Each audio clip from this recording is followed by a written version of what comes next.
Hello everyone, এই লেকচারে আমরা ড্রাগ ডিজাইন অ্যান্ড ডেভেলপমেন্ট নিয়ে আলোচনা করব। মেডিসিনাল কেমিস্ট্রির সবচেয়ে ইম্পর্টেন্ট টপিক যদি আমি খেয়াল করি, আমাদের বেসিক কেমিস্ট্রি এবং মেডিসিন সম্পর্কে জানার পর আমাদের সকলেরই গোল থাকে কিভাবে একটা drug design, discovery and development করা যায়। তো এটা নিয়েই এই লেকচার সিরিজটা সাজানো হয়েছে। এট ফার্স্ট আমরা জাস্ট একটু মেডিসিন এর হিস্ট্রিটা দেখে নিব। The past before the 20th century medicines বলতে আমরা বুঝতাম জাস্ট হার্বস এবং পোশনস, অর্থাৎ বিভিন্ন রকম গাছগাছালি থেকে ভেষজ যে এক্সট্রাক্ট বের করে আনা হতো এটাকে আমরা মেডিসিন হিসেবে ব্যবহার করতাম। আর এনশিয়েন্ট অ্যালকেমিতে নানান ধরনের পোশন, তারপরে এলিক্সিরস নিয়ে কথাবার্তা ছিল, যারা কিনা বডিতে কোনো একটা ম্যাজিক্যাল ট্রান্সফরমেশন করতে পারে। তো ম্যাজিক্যাল ট্রান্সফরমেশন বলতে আমরা বলবো যে একটা ডিজিজড কন্ডিশন থেকে সে সুস্থ একটা কন্ডিশনে ফিরে এসেছে। তো এটাকে মানুষ ভাবতো এই হচ্ছে পোশনস, তারা কিছু ম্যাজিক্যাল ট্রান্সফরমেশন করতে পারে। Until the mid 19th century first effort ছিল to isolate and purify active principles of this remedies. এই যে আমরা হার্ব এবং পোশনস ব্যবহার করছি, কোন অ্যাক্টিভ প্রিন্সিপালটা মেইনলি এই ডিজিজ কিউরিং এর জন্য দায়ী, এটার ফার্স্ট এফোর্ট ছিল মিড 19th সেঞ্চুরিতে। For example, morphine from opium, এটা একটা analgesic drug, cocaine from coca leaves and quinine from the bark of cinchona tree. Major synthetic effort to make hundreds and thousands of analogues to improve on what nature had provided, অর্থাৎ নেচারের যে সাবস্টেন্সগুলো রয়েছে, natural সাবস্টেন্সগুলোকেই আমরা কি করব, improve করব analogue তৈরি করার মাধ্যমে। এবং এটা আমরা হাজার হাজার আমরা অ্যানালগ তৈরি করলাম till now. Drug discovery and development has progressed mostly on trial and error base. আমরা ইমপ্রুভমেন্টের চেষ্টা করব এবং চেষ্টা করে দেখলাম যে এটা ভালো কাজ করছে না, তো এটাকে আমরা ইগনোর করব। যদি এটা ভালো কাজ করে এটাকে আমরা রাখবো। পরবর্তীতে আমরা মলিকিউলার মেকানিজম অফ ড্রাগ আবিষ্কার করলাম, বাট তখন in the past it was rarely understood.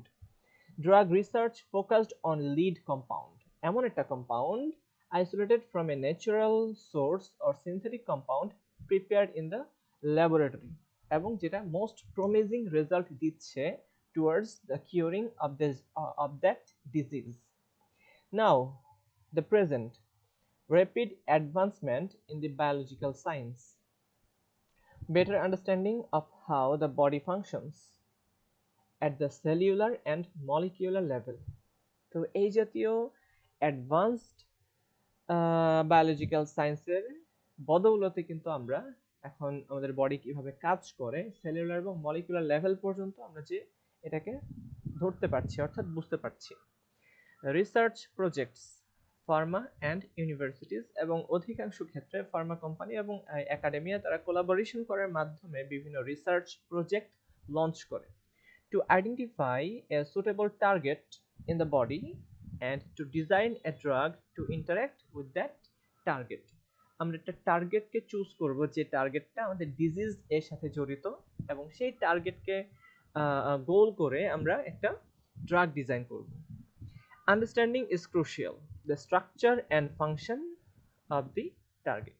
এই যে টার্গেট অনেক ধরনের হতে পারে, যেটা নিয়ে বিস্তারিত আলোচনা হবে সামনে। যেটা হতে পারে কোনো একটি এনজাইম, কোনো প্রোটিন, হতে পারে কোনো ডিএনএ অথবা আরএনএ। এই জাতীয় টার্গেটের স্ট্রাকচার অ্যান্ড ফাংশনের যে আন্ডারস্ট্যান্ডিং এটা খুবই জরুরি, and the mechanism by which it interacts with the potential drug, এটা জানাটাও খুবই জরুরি। তো এই মেকানিজম ফলো করেই কিন্তু আমরা ড্রাগটাকে ডেভেলপ করব। Generally the following stages R involved, আমরা যদি গ্রসলি বলি এই তিনটা স্টেপ রয়েছে একটা ড্রাগ ডিজাইন এবং ডেভেলপমেন্টে, আর এদেরকে যদি আমরা বর্ধিত করি প্রায় 12টার মতো স্টেজ চলে আসে। তো এট ফার্স্ট ড্রাগ ডিসকাভারি, আমাদের একটা লিড কম্পাউন্ডকে চুজ করতে হবে যেটা আমাদের লিড দিবে পরবর্তীতে আমাদের মেডিসিনটা, ড্রাগটা কেমন হবে। অ্যান্ড দ্য ড্রাগ ডিজাইন, এই লিড কম্পাউন্ডটাকে আমরা অপটিমাইজ করব বডিতে উপযোগী করার জন্য, দেওয়ার উপযোগী করার জন্য। দেন ড্রাগ ডেভেলপমেন্ট, আমরা ডেভেলপ করব এবং এটাকে আমরা মার্কেটে চালান করব, প্যাটেন্ট করব। দিস স্টেজেস রান কনকারেন্টলি, একসাথেই চলতে থাকবে, অ্যান্ড আর dependent on each other, For example, the preclinical trials are usually carried out in parallel with the development. অর্থাৎ যখনই আমরা একটা ড্রাগকে চুজ করলাম, এটার ম্যানুফ্যাকচারিং প্রসেস ডেভেলপ করতে থাকবো, এর সাথে সাথেই এটা যে প্রিক্লিনিক্যাল ট্রায়ালস গুলো রয়েছে সেগুলোও করে ফেলবো। নাও ড্রাগ ডিসকাভারি, ফাইন্ডিং এ লিড। এই লিড কম্পাউন্ড ফাইন্ড করার জন্য আমাদের কি কি প্রসিডিউর রয়েছে, কি কি স্টেজ রয়েছে সেটা আমরা একটু খেয়াল করি। যে চুজিং এ ডিজিজ, আমাদেরকে একটা ডিজিজ চুজ করতে হবে, খুব অনেস্টলি চুজ করতে হবে। এর উপরে অনেস্টির উপরে যেটা চলে আসে, অবশ্যই একটা মার্কেট ডিমান্ড দেখতে হয় যে আমরা কোন ডিজিজটাকে চুজ করব, এবং এটা নিয়ে আমাদের পরবর্তী লেকচার আসছে। দ্বিতীয়ত, চুজিং এ ড্রাগ টার্গেট, একটা টার্গেটকে চুজ করতে হবে, আইডেন্টিফাই এ বায়ো এসে, এবং এসে করতে হবে এই ড্রাগ টার্গেটটা কিভাবে কাজ করে, ওই টার্গেটের এগেইনস্টে আমাদের কিছু লিড কম্পাউন্ডকে ডেভেলপ করতে হবে।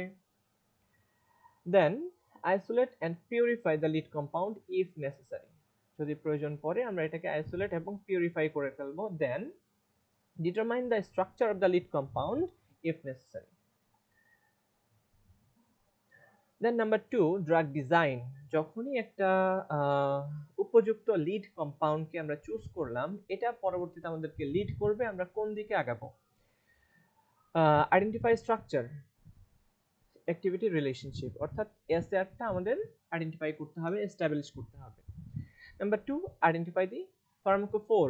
Number 3, improve target interaction, pharmacodynamics, টার্গেটের সাথে আমাদের ড্রাগ কিভাবে ইন্টারঅ্যাকশন করবে সেটা আমাদের ইমপ্রুভ করতে হবে। দেন ইমপ্রুভ ফার্মাকোকাইনেটিক প্রপার্টিজ, যে এর অ্যাবজর্পশন, ডিস্ট্রিবিউশন, মেটাবলিজম এবং এলিমিনেশন, এক্সক্রিশন, এটা যাতে খুব ভালো মতো করা যায়, আমাদের উপযুক্ত বা সুবিধা মতো যাতে করা যায়, আমরা সেগুলোকে ইমপ্রুভ করতে থাকবো একটার পর একটা। দেন আসবে ড্রাগ ডেভেলপমেন্ট, আমরা ড্রাগটাকে তৈরি করে ফেললাম, এবার এটাকে মেডিসিনের উপযুক্ত করে আমরা বাজারে ছাড়বো। তার জন্য patent the drug, then carry out pre clinical trials, এবং তখনই আমাদের দেখতে হয় যে ড্রাগ মেটাবলিজম কিভাবে হয়, টক্সিকোলজিক্যাল কোনো প্রোফাইল আমাদের আছে কিনা, এটা কোনো টক্সিসিটি শো করে কিনা। দেন ফর্মুলেশন করতে হবে, স্টেবিলিটি টেস্টিং করতে হবে, দেন ফার্মাকোলজি স্টাডিজ গুলো শেষ করে ফেলতে হবে প্রি ক্লিনিক্যাল ট্রায়ালের মধ্যে। ডিজাইন এ ম্যানুফ্যাকচারিং প্রসেস, কিভাবে আমরা ইন্ডাস্ট্রিয়াল এটাকে ম্যানুফ্যাকচার করব তার একটা প্রসেস ডেভেলপ করতে হবে, এবং কেমিস্টদের ভূমিকা এই ক্ষেত্রে অনেক বেশি থাকবে। Chemical and process development, then carry out clinical trials, register and market the drugs and ultimately make your money. তো এর পরের লেকচারে আমরা এই প্রত্যেকটা ধাপ একটা একটা করে আলোচনা শুরু করব। এট ফার্স্ট কিভাবে আমরা ডিজিজকে চুজ করব, তারপর এই ডিজিজের এগেইনস্টে আমরা একটা টার্গেটকে চুজ করব, এই বিস্তারিত আলোচনা চলে আসবে। সেই পর্যন্ত সবাই ধৈর্য ধরে থাকি, সকলে ভালো থাকি, সুস্থ থাকি। আল্লাহ হাফেজ।